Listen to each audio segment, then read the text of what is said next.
चलिए तो hello everyone, कैसे हैं? आई होप आप सभी काफी बढ़िया होंगे। स्वागत है आप सभी का एक बार फिर से आपके अपने YouTube channel MP board education पर। तो फिजिक्स में चैप्टर नंबर 1 हमारा चल रहा है। ओके, यहाँ पर हम लोग क्या क्या कवर कर चुके हैं, ठीक है। इलेक्ट्रिक चार्ज एंड प्रॉपर्टी हमारा कंप्लीट हो चुका है। कुलाम्स इनवर्स स्क्वायर लॉ ये कंप्लीट हो चुका है। Electric field and it's intensity ये आपको करवा चुके हैं, ठीक है। इलेक्ट्रिक फील्ड लाइंस ये भी आपको करवा चुके हैं। उसके बाद एक्सियल कोएक्सियल ये जो डेरिवेशंस थे वो भी आपको करवा दिए हमने, ठीक है। Torque and work done last video में हमारा कवर हो चुका है।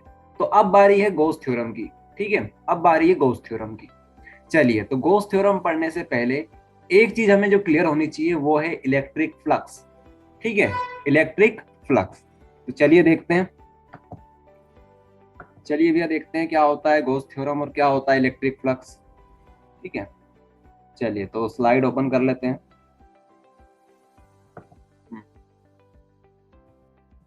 तो ये देखिए आप लोग, यहां पर आप लोग पढ़ेंगे कॉन्सेप्ट ऑफ इलेक्ट्रिक फ्लक्स, ठीक है। Concept of electric flux, the electric flux associated with the surface in an electric field is equals to total number of electric lines of force passes through normally through a surface। क्या मतलब हुआ इसका, समझिए। यहां पर हमारे पास एक surface होगी, हमारे पास एक सरफेस होगी। मान लीजिए ये एक सरफेस है आपके पास, इस तरह की एक सरफेस है, ठीक है। इस तरह के आपके पास एक सरफेस है। ओके, आप लोग इसे पेज समझ सकते हो, अपनी कॉपी का जो पेज होता है ना, उस तरह से एक सरफेस है आपके पास। अब यहां से आपको क्या करना है, यहां से आपको इलेक्ट्रिक लाइंस लेके आनी है जो कि सीधे सीधे यहां से पास होती हो, नॉर्मली परपेंडिकुलरली यहां से इस पेज से पास होती हो, ठीक है। समझ पा रहे हो आप लोग? यहां पर आप लोग इमेज में देखिए, ठीक है। इस तरह से आपको देखना है, एक कागज लेना है, उससे इलेक्ट्रिक लाइंस को कुछ इस तरह से पास करना है, ठीक है। इलेक्ट्रिक लाइंस को आपको इस तरह से पास कर देना है। अब जितनी इलेक्ट्रिक लाइंस इस सरफेस से पास होगी, ठीक है, उसको हम लोग क्या बोलेंगे, उस कॉन्सेप्ट को हम लोग बोलेंगे इलेक्ट्रिक फ्लक्स, ठीक है। ध्यान रखना है आपको, इलेक्ट्रिक लाइंस कैसे पास होनी चाहिए, बिल्कुल नॉर्मली। अगर ये आपका सरफेस एरिया है, आपका सरफेस एरिया कुछ इस तरह से है, तो यहां से जो इलेक्ट्रिक लाइंस जाएगी वो कुछ इस तरह से जानी चाहिए, ठीक है। मतलब यहां से इस तरह से देखिए आप लोग, ये तो सही से बना नहीं, लेकिन यहां पर देखिए आप लोग इस तरह से, ठीक है। आपकी इलेक्ट्रिक लाइंस कुछ इस तरह से जानी चाहिए। यहां पर 90 डिग्री का एंगल बनना चाहिए सरफेस के बीच में और इलेक्ट्रिक लाइन के बीच में। ओके, अब आप सोचेंगे ये सरफेस कैसे बनेगा, सरफेस का आप लोग वेक्टर कैसे बना सकते हो। देखिए, जो हमारी सरफेस होती है, ध्यान से सुनिएगा, ये जो हमारी सरफेस होती है, अगर सरफेस का आपको एरिया वेक्टर बनाना हो, क्या बोला हमने, अगर सरफेस का आपको एरिया वेक्टर बनाना हो, वेक्टर लिख लेते हैं, सरफेस वेक्टर बोल दो या सरफेस एरिया वेक्टर बोल दो।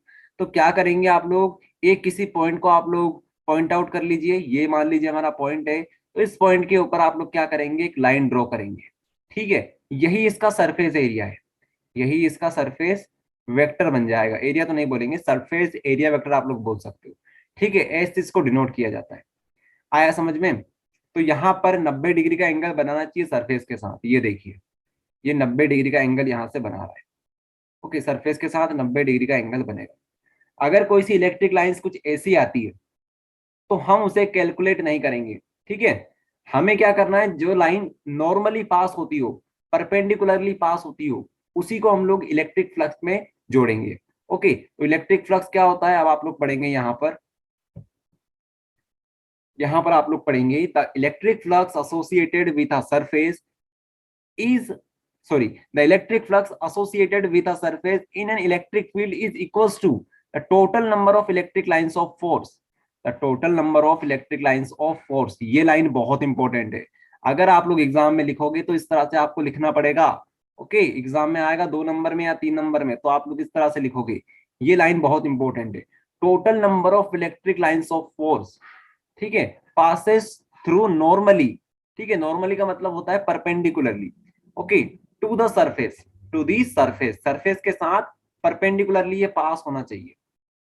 ओके, ये बात होती है, ठीक है। चलिए, it is a scalar quantity denoted by phi, इसको फाई से डिनोट किया जाता है, इसको फाई से डिनोट किया जाता है। ओके, तो मैथमेटिकली ये क्या बनेगा, phi is equals to E dot A. आप लोग ई डॉट ए लिख सकते हो। अभी समझाते हैं आपको ई क्या है, यहाँ पर ए क्या है। ई यहाँ पर क्या है, इलेक्ट्रिक फील्ड, या फिर आप बोल सकते हो intensity of electric field, intensity of electric field. ए यहाँ पे क्या है, एरिया है। ए यहाँ पर क्या है, एरिया है। Okay, area, surface area. आया समझ में आप सभी को? अब आपको थोड़ा थोड़ा समझ में आ रहा होगा ये चीज क्या हो रही है यहाँ पर। ठीक है, तो हुआ क्या, हमारी इलेक्ट्रिक लाइंस एक पर्टिकुलर एरिया से पास होनी चाहिए। हमारी लाइन इलेक्ट हमारी जो इंटेंसिटी ऑफ इलेक्ट्रिक फील्ड है, जिसकी जो लाइन बनेगी वो एक एरिया से पास होनी चाहिए। ठीक है, उसी को हम लोग इलेक्ट्रिक फ्लक्स बोलेंगे। तो इस तरह से इसका फॉर्मूला बनेगा। आप इसको इस तरह से भी लिख सकते हो। देखो, लिखने के बहुत सारे तरीके होते हैं। अगर हमारे पास छोटा सा फ्लक्स बन रहा है तो हम लोग यहाँ पर डी फाई लिखेंगे, यहाँ पर इलेक्ट्रिक फील्ड बना देंगे इस तरह से, और एक छोटा सा एरिया डी ए बना देंगे। ठीक है, ये एक तरीका हो गया लिखने का। जैसा भी लिखोगे बिल्कुल सही रहेगा वो। ठीक है, टेंशन वाली बात नहीं, सब कुछ सही है, ये भी सही है और ये भी सही है। ठीक है, और देखिए आप लोग, और क्या लिख सकते हो आप लोग। देखिए, यहाँ पर आप लोग ए भी लिख सकते हो, यहाँ पर आप लोग एस भी लिख सकते हो। ठीक है, आप लोग इस तरह से भी लिख सकते हो, इलेक्ट्रिक फील्ड डॉट एस। ठीक है, एस यहाँ पर क्या रिप्रेजेंट कर रहा है, सरफेस एरिया को रिप्रेजेंट कर रहा है। उसके अलावा एक और तरीका इसको लिखने का है, फाई आपने बनाया, उसके बाद आप लगाओगे इक्वल्स टू का साइन, उसके बाद आप लोग लिखोगे ई, यहाँ पर लिखोगे एस, यहाँ पे आप लोग लिखोगे कॉस थीटा। एक काम करते हैं, यहाँ पर लिख देते हैं कि यहाँ पर क्लियर नहीं दिखेगा आपको। यहाँ पर नीचे देखिए आप लोग, पाई लिखा आपने, उसके बाद आप लोग क्या लिखोगे, ई एस कोस थीटा। अब आप सोचोगे कोस थीटा कहाँ से आ गया, तो भाई साहब कोस थीटा कुछ नहीं है। जब भी आप लोग डॉट हटाते हो, जब भी किसी सरफेस के बीच में डॉट आ जाता है, ठीक है, दो वेक्टर के बीच में अगर डॉट है तो डॉट जब भी हटता है तो क्या आता है, कोस थीटा आता है। उसी तरह से अगर दो आपके पास वेक्टर है, जैसे पी और ई है हमारे पास, इलेक्ट्रिक डाइपोल मोमेंट और इलेक्ट्रिक फील्ड, अगर इन दोनों के बीच में क्रॉस होता है, तो अगर ये क्रॉस हटता है तो हम लोग क्या लिखते थे, पी ई साइन थीटा। ध्यान रखना, फिजिक्स में जब भी क्रॉस हटता है तो हम लोग लगाते हैं साइन थीटा, अगर डॉट हटता है तो हम लोग लगाते हैं कोस थीटा। ठीक है, तो दो तरीके हो गए बनाने के। ओके, दोनों में से आप लोग कुछ भी याद कर सकते हो, ये भी याद कर लो और ये भी याद कर लो। आया सभी को समझ में? चलिए, तो इलेक्ट्रिक फ्लक्स आप सभी को क्लियर हो गया। अब हम बात करेंगे गॉस थ्योरम की। आगे हम बात करेंगे गॉस की थ्योरम की, गॉस थ्योरम। ठीक है, तो गॉस थ्योरम एक थ्योरम है, ठीक है, जो गॉस भाई साहब ने हमें दी है। गॉस एक साइंटिस्ट का नाम है। ओके, तो पढ़ेंगे आप लोग स्टेटमेंट क्या है गॉस थ्योरम का। The net electric flux through a closed surface, the net electric flux passes through a closed surface is 1 by epsilon naught time, is 1 by epsilon naught time the net charge enclosed by the closed surface, enclosed by the closed surface। तो यहाँ पर जो term आपको use करी गई है उसको आपको ध्यान रखना है। अभी समझाते हैं इसको क्या चीज बताई जा रही है यहाँ पर। ठीक है, तो एक तो ये इंपॉर्टेंट हो गई, ये इंपॉर्टेंट हो गई। ठीक है, the net electric flux passes through a surface is 1 by epsilon not times the net charge enclosed by the closed surface. ठीक है, तो जिनके ऊपर हमने सर्कल कर रखा है एक बार और ध्यान से देख लो उन्हें। नेट इलेक्ट्रिक फ्लक्स ये हो गया हमारा 1 by एप्सिलॉन नॉट टाइम, तो 1 अपॉन एप्सिलॉन नॉट ये आ गया। ठीक है, नेट चार्ज मतलब चार्ज क्या होता है, क्यू होता है हमारे पास, तो क्यू यहाँ पे आ गया। ठीक है, तो ये टर्म हमारी यहाँ पर यूज हुई है। अब आपको समझाते हैं क्या कहानी है। मान लीजिए आपके पास एक प्लस चार्ज क्यू है। ठीक है, प्लस चार्ज क्यू है। अब इस प्लस चार्ज क्यू की वजह से कितना फ्लक्स बनेगा, कितना फ्लक्स बनेगा, अब आपको ये बताना है। तो आपको पता है फ्लक्स क्या होता है, total number of electric lines of force passes through normally to a surface area. ठीक है, तो मान लीजिए एक सरफेस हमने बना दी, इसको हम लोग बोलेंगे गॉसियन सरफेस। इस चार्ज के अकॉर्डिंग हमने एक सरफेस बनाई जिसको हम लोग क्या बोलेंगे, गॉसियन सरफेस, क्योंकि गॉस का ये नियम है तो गॉसियन सरफेस हम इसको बोलते हैं। ठीक है, गॉस सरफेस, गॉसियन सरफेस। ठीक है, गॉसियन सरफेस। अब आगे क्या, अब आगे क्या, तो इससे जितनी electric line of force pass होगी, जितनी इलेक्ट्रिक लाइंस पास होगी उसी को हम लोग फ्लक्स बोलेंगे। अरे उसी को तो हम लोग फ्लक्स बोलेंगे, जितनी लाइन इस सरफेस एरिया से पास होगी नॉर्मली, उसी को हम लोग फ्लक्स बोलेंगे। ठीक है, तो हुआ क्या, गॉस थ्योरम इस तरह से बताई गई कि आपको अगर फ्लक्स निकालना है, आपके पास जो चार्ज है उस चार्ज का मल्टीप्लाई आप लोग किससे कर दो, 1/एप्सिलॉन नोट। एप्सिलॉन नोट क्या होता है, परमिटिविटी होता है, ठीक है, एयर या वैक्यूम के लिए। ये हमने आपको स्टार्टिंग में पढ़ाया था, अगर नहीं पता तो कोई दिक्कत नहीं है, इसको आप लोग एक कांस्टेंट मान सकते हो। ओके, चिंता करने की कोई बात नहीं, ये कांस्टेंट ही, जिस तरह से पाई होता है, ठीक है, उस तरह से ये भी एक कांस्टेंट ही है।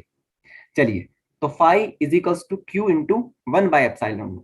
अब आप लोग पढ़ लीजिए एक बार और, द नेट इलेक्ट्रिक फ्लक्स, जितना इलेक्ट्रिक फ्लक्स यहाँ से टोटल निकलेगा थ्रू आ क्लोज सरफेस, हमने इसको क्लोज कर दिया है, देख लीजिए आप लोग, गॉसियन सरफेस बना के हमने इसको क्या कर दिया है, क्लोज कर दिया है, इज 1/एप्सिलॉन not times the net charge enclosed by the close surface. ठीक है, नेट चार्ज इनक्लोज्ड, ये क्या लिखा हुआ है, इनक्लोज्ड लिखा हुआ है, E N, enclosed by the closed surface. ठीक है, तो जितना प्लस क्यू चार्ज, जितना हमारा प्लस क्यू चार्ज अंदर होगा, उसकी वजह से फ्लक्स कितना बनेगा, क्यू इंटू 1/एप्सिलॉन नॉट टाइम्स हमारे पास जो चार्ज बनेगा, फ्लक्स बनेगा, यही हम लोग लिखने वाले हैं। आया समझ में, इसको आपको याद रखना है, इससे अच्छे से आप लोग कहीं पर भी नहीं समझ सकते। आपको जितने बारीकी से हमने समझाना था समझा दिया, अब आपको इस थ्योरम को याद कर लेना है। आपको एग्जाम में इस तरह से देखने को मिलेगा तो आपको सेम टू सेम ऐसा ही लिख के आना है। ओके, चलिए आगे बढ़ते हैं। अब क्वेश्चन ये भी आता है, ठीक है, आपने हमें ये बता दिया, अब इसको हम लोगों को प्रूफ करके बताइए। हमें क्या बोला जाता है कि इसको प्रूफ करिए कि आप कैसे फ्लक्स को इस तरह से लिख सकते हो, आप लोग कैसे इसको इस तरह से लिख सकते हो, प्रूफ करके बताइए। तो गॉस थ्योरम का हमें प्रूफ निकालना है, ठीक है, प्रूफ निकालना है कि प्रूफ करके बताओ। ओके, चलिए, तो क्या प्रूफ है हमारे पास, देखते हैं। पहले आपको थोड़ा समझा देते हैं क्या हम करने जा रहे हैं। हम लोग एक डेरिवेशन करेंगे गॉस थ्योरम का, ठीक है, गॉस थ्योरम का हम लोग क्या करेंगे, डेरिवेशन करेंगे। चलिए, तो बिल्कुल बेसिक से आपको बताएंगे, चिंता करने की बिल्कुल आवश्यकता नहीं है आपको।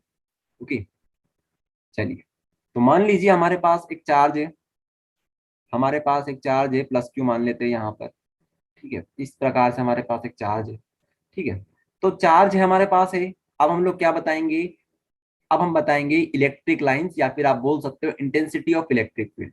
तो जब भी हमें इंटेंसिटी ऑफ इलेक्ट्रिक फील्ड की डायरेक्शन निकालनी होती है तो हम लोग एक पॉइंट ले लेते हैं, उस पॉइंट के ऊपर मान लीजिए ये पॉइंट हमारे पास पी है, और यहाँ पर जो हमारा प्लस क्यू चार्ज रखा हुआ है, ये पॉइंट हमारे पास थोड़ी देर के लिए मान लेते हैं ओ पॉइंट है। ठीक है, इस पी पॉइंट के ऊपर हमने क्या रख दिया, क्यू नोट को लाकर यहाँ पर हमने रख दिया। ठीक है, क्यू नोट को लाकर हमने रख दिया। एक काम करते हैं, इस पी को हम लोग यहाँ पर बना लेते हैं, ये पी, यहाँ पर क्यू नोट। ओके, तो अब आपको क्या करना है, अब आपको क्या करना है, इस पॉइंट के ऊपर आपने क्या रखा हुआ है, क्यू नोट को रख दिया है। ठीक है, तो यहां से इलेक्ट्रिक लाइंस ऑफ फोर्स हमारी बनेगी इस तरह से, क्यू नोट को ये धकाएगा क्योंकि पॉजिटिव पॉजिटिव एक दूसरे को रिपल करते हैं। ठीक है, तो ये हमारी क्या बनेगी भाई साहब, ये हमारी बनेगी direction of intensity of electric field. तो हम लोग इस तरह से इसको बता सकते हैं, बिल्कुल बता सकते हैं। अब देखिए, अब आपको पता है, यहां पर आप लोग क्या करोगे, गॉसियन सरफेस बना लोगे, एक स्फेयर आप लोगों को डिजाइन करना है इस तरह से। ठीक है, बिल्कुल सर्कुलर फॉर्म में आपको करना है। ये क्या है आपका, ये आपकी गॉसियन सरफेस है, या फिर आप इसको स्फेयर बोल सकते हो। ये क्या है, आपका स्फेयर है। आपको प्लस क्यू को पूरी तरह से एक बॉल के अंदर, जिस प्रकार से बॉल होती है, क्रिकेट बॉल जो होती है, उस तरह से इसको अंदर भर देना है, चार्ज बॉल के अंदर रखा हुआ है, इस तरह से आपको समझना है। ठीक है, तो ये रहेगा। अब यहां से क्या होगा भाई साहब, यहां से आपको एक सरफेस एरिया बना लेना है। ठीक है, क्योंकि हर एक सरफेस का सरफेस एरिया वेक्टर होता है। तो मान लीजिए इसका सरफेस एरिया कुछ इस तरह से बनेगा। ठीक है, परपेंडिकुलर लाइन खींचते हैं हम लोग जब भी सरफेस एरिया बनाना होता है।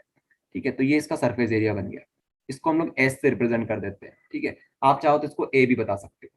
तो हमारे पास प्लस क्यू चार्ज था, हमारे पास प्लस क्यू चार्ज था, उसकी वजह से यहाँ पर इंटेंसिटी ऑफ इलेक्ट्रिक फील्ड कितनी बनेगी, इस एरिया में इंटेंसिटी ऑफ इलेक्ट्रिक फील्ड कितनी बनेगी, हमने यहाँ पर ई लिख दी है। ओके, और क्यू नोट हमारे पास छोटा सा चार्ज है। तो हम लोग क्या जानते हैं, हम लोग ये जानते हैं कि इंटेंसिटी ऑफ इलेक्ट्रिक फील्ड क्या होता है, 1/4πε0 q by r square, q by r square. यहाँ पर आर इसकी डिस्टेंस है, यहाँ से लेकर यहाँ तक की। ओके, तो ये हमारे पास एक फॉर्मूला बन गया हमारा। ठीक है, चलिए, तो इसको हम लोग इक्वेशन 1 बोल देते हैं, कोई दिक्कत, बिल्कुल दिक्कत नहीं होनी चाहिए। Okay, intensity of electric field हमने इस तरह से बता दी। अब आगे क्या, अब आगे हमें यह भी पता है, थोड़ी देर पहले हमने डिस्कस किया था, फ्लक्स जो होता है, फ्लक्स क्या होता है? फ्लक्स हमारे पास होता है intensity of electric field dot A, या फिर आप इसको एस लिख सकते हो, ठीक है, सरफेस एरिया लिख सकते हो, सरफेस एरिया, ठीक है, यही होता है हमारे पास फ्लक्स। अगर मान लो हमारे पास इस एरिया पर, ठीक है, समझना, इसको ध्यान से समझना, क्योंकि ये बहुत इंपॉर्टेंट चीज है। मान लीजिए इस एरिया पर, इस छोटे से एरिया पर फ्लक्स हमारा कितना बनेगा? फ्लक्स हमारा छोटा सा बनेगा। अरे छोटा सा एरिया है तो छोटा सा फ्लक्स। अगर पूरा एरिया हम ले लेंगे, पूरी जगह से इलेक्ट्रिक लाइंस निकलेगी, तो वो पूरा टोटल फ्लक्स हमारे पास हो जाएगा, नेट फ्लक्स हमारे पास हो जाएगा। ठीक है, तो ये हमारे पास एक्चुअल फॉर्मूला है। ठीक है, ये हमारे पास एक्चुअल फॉर्मूला है, लेकिन हम लोग बात कर रहे हैं इस पी पॉइंट के ऊपर। ठीक है, ऑन पी पॉइंट। ठीक है, तो यहां पर इलेक्ट्रिक फ्लक्स जो होगा हमारे पास वो डिफाई बनेगा। छोटा सा फ्लक्स है तो हम लोग डिफाई बोलेंगे। ठीक है, यहाँ पर intensity of electric field E हम लोग मान रहे हैं। उसके बाद एरिया कितना सा है? एरिया भी हमारा छोटा सा होगा, डीएस हम लोग एरिया बोल देते हैं। ठीक है, डीएस हमारा छोटा सा एरिया हो गया। ठीक है, तो इस तरह से हमने क्या बता दिया कि हमारा यहाँ पर जो फ्लक्स बनेगा वो डिफाई बनेगा। ठीक है, याद रखना फिजिक्स में अगर आपको छोटा सा फ्लक्स या फिर किसी भी छोटी चीज को बताना हो तो उसके आगे डी लगा दिया करो। ठीक है, तो ये हमारी स्टेप हो गई। नेक्स्ट स्टेप में हम लोग क्या करेंगे? हमारे पास छोटा सा फ्लक्स आ चुका है, हमें टोटल फ्लक्स निकालना है, नेट इलेक्ट्रिक फ्लक्स हमें निकालना है। तो हम लोग क्या करेंगे? छोटे छोटे फ्लक्स को हम लोग जोड़ देंगे। इसका क्या करेंगे? हम लोग इंटीग्रेशन कर देंगे। ठीक है, कभी भी ध्यान रखना, अगर आपको पूरी चीज को जोड़ना है, ठीक है, चीजों को जोड़ना है, तो आप लोग इंटीग्रेशन करते हो फिजिक्स और मैथ्स के अंदर। ओके, चलिए, तो ये स्टेप हो गई हमारी अगली। अब क्या करेंगे? डी फाइव को, अगर आप छोटे छोटे डी फाइव को जोड़ोगे तो क्या बन जाएगा? आपके पास फाइव बन जाएगा, बन जाएगा फाइव। उसके बाद इलेक्ट्रिक फ्लक्स तो कांस्टेंट निकलेगी यहां से, तो हम लोग ई को बाहर निकाल लेते हैं। अब आप लोग इसको जोड़िए, छोटा छोटा डीएस को अगर आप जोड़ोगे तो बड़ा सा एस बन जाएगा। ठीक है, वैसे आप लोग याद चाहो तो इसका फॉर्मूला याद भी कर सकते हो, लेकिन हमने इसको बहुत बेसिक से बता दिया आपको। ठीक है, चाहो तो आप लोग ये जो इंटीग्रेशन होता है उसके फॉर्मूले डायरेक्ट याद कर सकते हो, तब भी यही आएगा। ठीक है, आप लोग कैसे ही कर लो यही आंसर आएगा। ठीक है, तो आप लोग अब चेक कर सकते हो ये दोनों बराबर आ चुके हैं क्या? बिल्कुल आ चुके हैं बराबर। तो आपको बताने का तरीका ये था। वैसे आप डायरेक्ट यहाँ से स्टार्ट कर सकते हो, लेकिन फिर भी आपको हमने फील करवा दिया कि इस तरह से होता है। ओके, उसके बाद यहां से हम लोग डॉट को हटाएंगे तो क्या आएगा? ई आ जाएगा, एस आ जाएगा, कोस थीटा आ जाएगा। ठीक है, ये आ जाएगा हमारे पास। अब क्या करें? अब क्या करें? हमारे पास ई हमारे पास पहले से है। ई की वैल्यू हमारे पास क्या है? ई की वैल्यू हमारे पास है 1/4πε0। ठीक है, क्यू बाई आर का स्क्वायर। उसके बाद एस हमारे पास है क्या? एस क्या होता है हमारे पास? सरफेस एरिया होता है। ठीक है, तो इस सरफेस एरिया मतलब ये क्या है हमारे पास? ये सरफेस कौन सी है? ये हमारे पास स्फेयर है। और स्फेयर स्फेयर का एरिया कैसे निकालते हैं? 4πr²। अगर आपको याद हो, अगर आप लोगों को याद हो तो अच्छी बात है, अगर याद नहीं है तो याद कर लो। ठीक है, सरफेस एरिया कैसे जो स्क्वायर होता है उसका एरिया कैसे निकालते हैं हम लोग? 4πr²। ये फॉर्मूला होता है, ठीक है, जो कि हम लोग क्लास 10th में, क्लास 9th में पढ़ते हैं। ठीक है, तो स्क्वायर का फॉर्मूला क्या बनेगा? एरिया का 4πr² बनता है। उसके बाद मल्टीप्लाई करेंगे कोस थीटा से। कोस, इसका कलर चेंज कर लेते हैं। ठीक है, ब्लैक कलर कर लेते हैं, ब्लैक नहीं करते हैं, काम करते हैं, ब्लू कलर कर लेते हैं। तो यहाँ पर थीटा चल रहा है हमारे पास, कोस थीटा। थीटा क्या है? यहाँ पर एंगल है। ठीक है, सरफेस एरिया और इलेक्ट्रिक फील्ड के बीच में एंगल है। तो यहाँ पर सरफेस एरिया कुछ इस तरह से है, इलेक्ट्रिक फील्ड भी इसी डायरेक्शन में जा रही है, तो इन दोनों के बीच में एरिया कितना बनेगा? सॉरी, एंगल कितना बनेगा? 0 डिग्री का बनेगा। कितना बनेगा? 0 डिग्री का बनेगा। ठीक है, 0 डिग्री। और कोस 0 डिग्री कितना होता है? अरे कोस 0 डिग्री कितना होता है? कोस 0 डिग्री होता है 1। ठीक है, तो ये 1 हो जाएगा। उसके बाद आपको कैंसिल करना है, बिल्कुल आंसर आपका आ चुका है। 4π, 4π से पाई कट गया। उसके बाद, उसके बाद r² से ये r² कट गया। बचा क्या हमारे पास? यहाँ पर पाई बचा, यहाँ पर हमारे पास बचा है 1 में एप्सिलॉन नॉट, इनटू में बचा है हमारे पास क्यू। और यही फॉर्मूला होता है हमारे पास। यही फॉर्मूला किसने दिया था? यही स्टेटमेंट हमें गोस भाई साहब ने दी थी। ठीक है, तो गोस थ्योरम हमने प्रूफ करके बता दी है। तो ये तरीका है प्रूफ करने का। ओके, सबसे सिंपल तरीका यही है। इसके अलावा एक और तरीका होता है, ठीक है, सरफेस एंगल से आप लोग कर सकते हो, लेकिन इससे बढ़िया तरीका कोई नहीं है। सबसे छोटा डेरिवेशन ये होता है, 3 नंबर लाइक के डेरिवेशन है, आ सकता है 3 नंबर में। ओके, तो आई होप आप सभी को समझ में आ गया होगा। एक और बात आप लोगों से बोलेंगे, अगर आपको समझ में आ गया है तो एक बार अपना रिव्यू कमेंट बॉक्स में जरूर दे देना, ठीक है, ताकि हमें पता चल जाए कि बच्चों को समझ में आ रहा है या नहीं आ रहा है। ओके, चलिए, थैंक यू एवरीवन।